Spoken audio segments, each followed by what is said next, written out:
সবাইকে স্বাগতম shine technology YouTube চ্যানেলে। আমি আছি আপনাদের সাথে শাইন এবং আজ আমরা রেডমি 13 নিয়ে বিস্তারিত আলোচনা করব। আপনারা আমাদের আগের ভিডিওটি খুব পছন্দ করেছেন এবং আমরা অনেক ভালো রেসপন্স পেয়েছি আপনাদের কাছ থেকে। তবে কিছু দর্শক কিছু বিষয় বুঝতে অসুবিধা হয়েছে, তাই আজ আমরা এই ভিডিওতে সম্পূর্ণ বিস্তারিত রিভিউ নিয়ে হাজির হয়েছি। আপনাদের যাদের মনে যত রকমের প্রশ্ন আছে সব প্রশ্নের উত্তর এই ভিডিওতে পেয়ে যাবেন। আজকের ভিডিওতে আমরা আলোচনা করব এই ফোনটির ভালো দিক, খারাপ দিক এবং এই ফোনটি আপনার পরবর্তী কেনাকাটার তালিকায় থাকার যোগ্য কিনা সবকিছু নিয়ে আজকের ভিডিওতে আলোচনা করব। তাই ভিডিওটি মিস করবেন না, শুরু থেকে শেষ পর্যন্ত আজকের ভিডিওটি দেখতে হবে।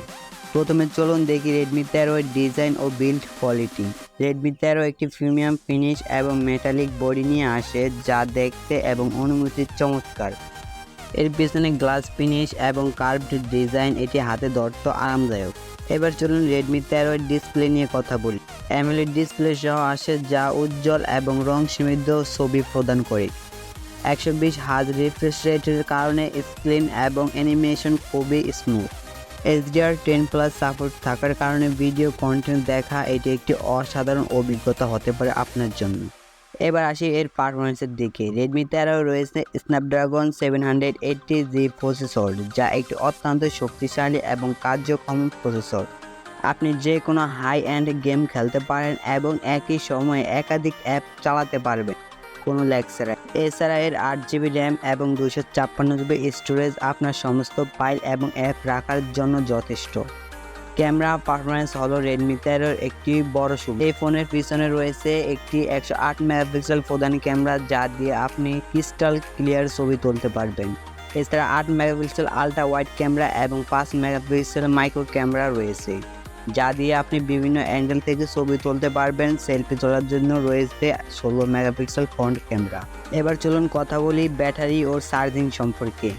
রেডমি 13 রয়েছে 5000 mAh এর ব্যাটারি, যা সহজে একদিনের বেশি চল এবং এর সাথে আছে 67 ওয়াটের ফাস্ট চার্জিং সুবিধা, যা ফোনকে খুব দ্রুত চার্জ করে দেয়। মাত্র 30 মিনিটে 70% চার্জ পেয়ে যাবেন আপনি এই চার্জারটি থেকে।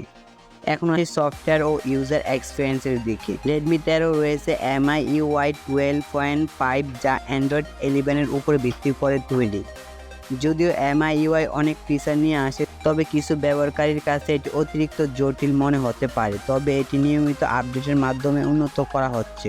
এখন চলুন রেডমি 13 এর দাম সম্পর্কে জানি। রেডমি 13 এর মূল্য বাজারে ভিন্ন ভিন্ন হতে পারে, তবে এটি প্রায় 20,000 টাকা থেকে 25,000 টাকার মধ্যে পাওয়া যাচ্ছে। আপনার অঞ্চলে এটির খরচ কত টাকা হবে সেটা নির্ভর করবে আপনাদের এলাকার দোকানের উপর অথবা অফারগুলোর উপর। সবশেষে চলুন রেডমি 13 এর ভালো এবং খারাপ দিকগুলো একসাথে দেখে নিই। প্রথমে এর ভালো দিকগুলো নিয়ে আলোচনা করি। প্রথমত অসাধারণ ডিসপ্লে, অ্যামোলেড এবং 120 হার্জ রিফ্রেশ রেট। দ্বিতীয়ত শক্তিশালী পারফরমেন্স, স্ন্যাপড্রাগন 780G প্রসেসর।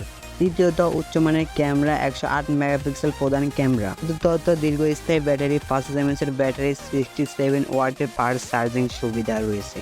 এবার চলুন এই ফোনটির খারাপ দিকগুলো নিয়ে আলোচনা করি। প্রথমত ফোনটি একটু ভারী, দীর্ঘক্ষণ ব্যবহার করলে হাতে একটু অসুবিধা হতে পারে। তো MIUI ইন্টারফেস, যদি এটি অনেক ফিচার নিয়ে আসে তবে কিছু ব্যবহারকারীর কাছে এটি অতিরিক্ত জটিল মনে হতে পারে। তৃতীয়ত এই ফোনের 5GB সাপোর্ট নেই, যা ভবিষ্যতের জন্য কিছুটা অসুবিধা হতে পারে। আশা করি এই ভিডিওটি আপনার জন্য সহায়ক হয়েছে।